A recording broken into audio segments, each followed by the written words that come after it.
بھی چاہیے، ہمیں برداشت بھی چاہیے، اور ہمیں صرف ذہن میں یہ رکھنا ہے کہ ہم یہاں اپنی اصلاح کے لیے آئے ہیں، ہم سیکھنے کے لیے آئے ہیں، ہم کسی کو برا بھلا کہنے کے لیے نہیں آئے، نہ ہم کسی کے جذبات کو ٹھیس پہنچانے کے لیے آئے ہیں، لیکن میرا یہ حق ہے کہ میں آپ بھائیوں تک صحیح بات پہنچا دوں، اور آپ بھائیوں کا یہ حق ہے کہ جو صحیح بات ہے اس کو مان لیں، اس لیے کہ قیامت کے دن اللہ کے سامنے کوئی شخص یہ نہیں کہہ سکے گا اے اللہ مجھے علم نہیں تھا اس لیے میں نے یہ جو ہے توحید نہیں سمجھ سکا، اس لیے کہ اللہ تعالیٰ نے یہ وعدہ تو ہمارے سے عالم ارواح میں لے لیا، عالم ارواح میں اللہ نے پوچھ لیا الست بربکم، کیا میں تمہارا رب نہیں ہوں؟ ساری روحوں نے کہا قالوا بلا، اے اللہ کیوں نہیں، تو ہی ہمارا رب ہے۔ پھر آج ہم بھول کیوں گئے؟ اس لیے بھول گئے کہ ہمارے آباء و اجداد بھولنے والے تھے، حضرت آدم علیہ السلام بھول جاتے تھے، ہم بھی بھولتے ہیں، ہمارے باپ آدم علیہ السلام سے غلطی ہوئی، ہم بھی غلطی کرتے ہیں، لیکن اس کا یہ مطلب نہیں کہ غلطیوں کو اپنی عادت بنا لیا جائے۔ مسلمان وہ ہوتا ہے کہ جس کے سامنے حق آ جائے تو حق کو مان لیتا ہے، حق کو لے لیتا ہے، یہ ہے وہ شخص کہ جس کے اندر اللہ نے عقل سلیم اور جس کو ایسا دل دیا کہ جب وہ حق کو دیکھتا ہے اسے قبول کر لیتا ہے۔ اس کے بعد آپ کے سامنے یہ حدیث رکھنا چاہتا ہوں، متفق علیہ حدیث ہے، نبی صلی اللہ علیہ وسلم سے عبادہ بن صامت رضی اللہ عنہ روایت کرتے ہیں قال رسول اللہ صلی اللہ علیہ وسلم من شہد ان لا الہ الا اللہ وحدہ لا شریک لہ وان محمدا عبدہ ورسولہ وان عیسیٰ عبد اللہ ورسولہ وکلمتہ القاها الی مریم وروح منہم والجنۃ حق ونار حق ادخلہ الجنہ علی ما کان من عملہ۔ یہ حدیث میں نے پہلے جو آپ لوگوں کے سامنے بتایا کہ جس شخص نے عقیدہ توحید کو سمجھ لیا، اس پر عمل پیرا ہوا، اس کا کیسا بھی عمل ہو بالآخر وہ جنت میں چلا جائے گا، لیکن اس کا ایمان کن کن باتوں پہ ہونا چاہیے؟ ایک کہ اللہ ہی کو اپنا معبود سمجھتا ہو، نبی اکرم صلی اللہ علیہ وسلم کو اللہ کا بندہ اور اللہ کا رسول سمجھتا ہو۔ کیا سمجھتا ہو؟ عبدہ ورسولہ، اللہ کا بندہ اور اللہ کا رسول، یہ اللہ یہ کلمے کے جز ہیں ہمارے، عبدہ ورسولہ۔ اور حدیث میں نبی صلی اللہ علیہ وسلم نے فرمایا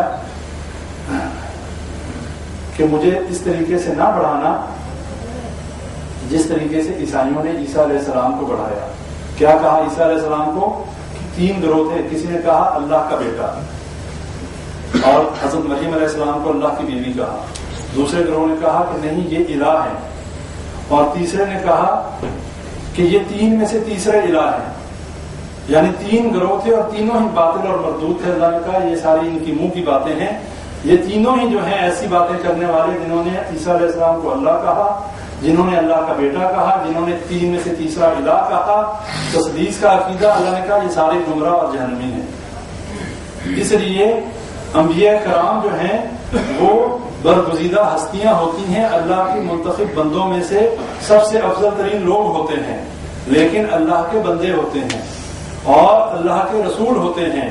ہمیں دین میں غلو نہیں کرنا چاہیے، لا تغلو فی الدین، کہ دین میں غلو نہ کرو، کسی کو بھی اس کی شان سے زیادہ مت بڑھاؤ، اس لیے کہ عیسائیوں نے یہ کام کیا تو اللہ نے ان کو جہنمی ہونے کا سرٹیفکیٹ دے دیا۔ جب انہوں نے عیسیٰ علیہ السلام کو ان کی محبت میں آ کے کہا کہ یہ تو اللہ کے بیٹے ہیں، کیوں؟ اس لیے کہ وہ کلمہ ان کے سے پیدا ہوئے، ان لوگوں نے اس چیز کو سمجھا کہ ان کا تو باپ نہیں، کچھ نے کہا کہ یہ اللہ کے بیٹے ہیں، اور کچھ نے نعوذ باللہ معاذ اللہ ان کی شان میں گستاخیاں کی اور کہا ان کا تو نسب ہی صحیح ہے، نعوذ باللہ۔ کیوں؟ اس لیے کہ بغیر باپ کے پیدا ہوئے۔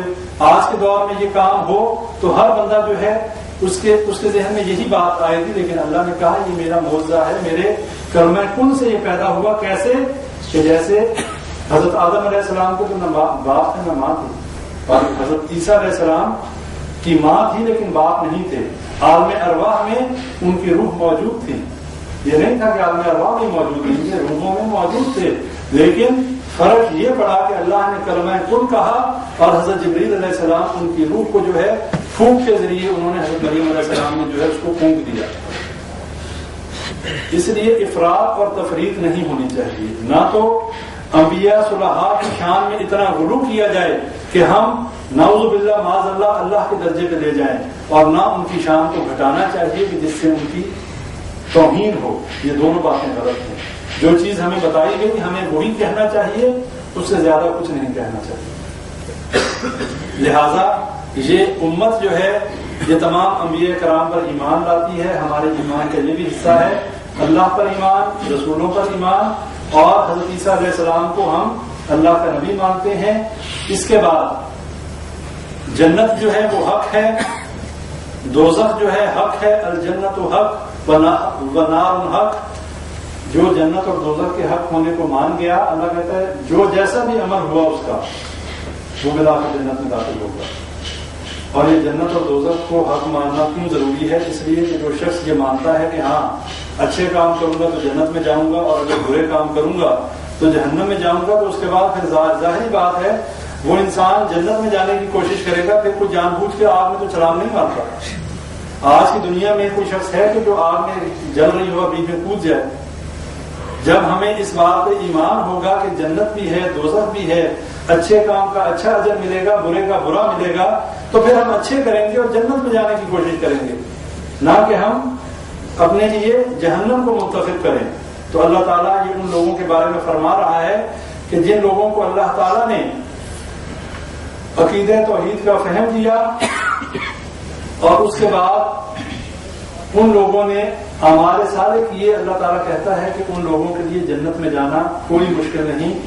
حضرت موسیٰ علیہ السلام حدیث میں آتا ہے، مرفوع حدیث ہے، اللہ سے کہا کہ اے اللہ مجھے کوئی ایسا ذکر بتائیں کہ جو میں کروں اور جس سے میں تیرا ذکر کروں اور تیرے سے دعا کیا کروں، مجھے کوئی ایسا ذکر بتائیں. اللہ نے کہا کہ لا الہ الا اللہ پڑھا کر.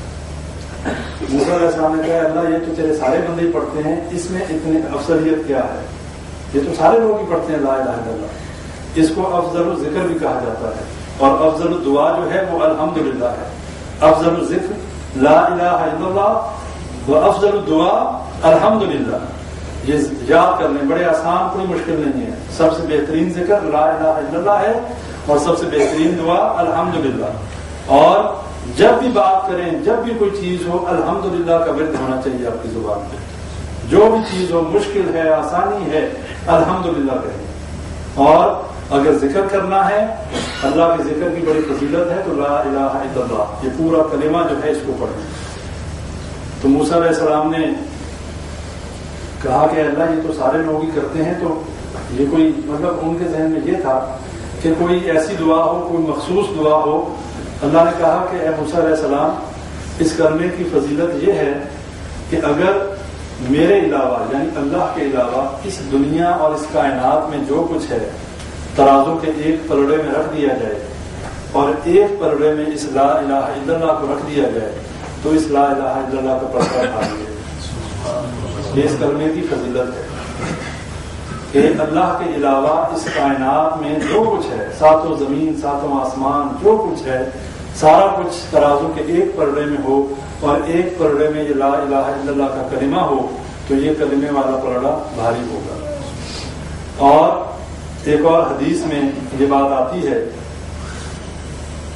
کہ ایک شخص قیامت کے دن لایا جائے گا کہ جس کے 99 دفتر ہوں گے، 99 رجسٹر کہہ رہے ہیں آپ گناہوں کے، اور اتنے بڑے وہ دفتر ہوں گے کہ وہ زمین پہ اس کے گناہ رکھے جائیں تو آسمان پہ جائیں.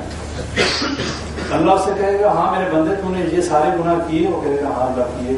کہے گا کوئی تیری دلیل، کوئی تعبیر، کوئی ایکسکیوز کہ بھی کیوں کیے؟ یہ وجہ تھی میں مجبور تھا. اس نے کہا نہیں اللہ کوئی دلیل، کوئی میرے پاس کچھ نہیں، میں نے کیے، میرے پاس کوئی ایسی تعبیر نہیں ہے کہ میں کہوں کہ اس وجہ سے کی. اللہ کہے کوئی نیک عمل ہے تیرے پاس؟ وہ کہے گا اللہ مجھے نیک عمل بھی کوئی یاد نہیں آتا کہ میں نے کوئی کیا ہو جو تیرے دربار میں پیش کروں، نیک عمل بھی کوئی نہیں.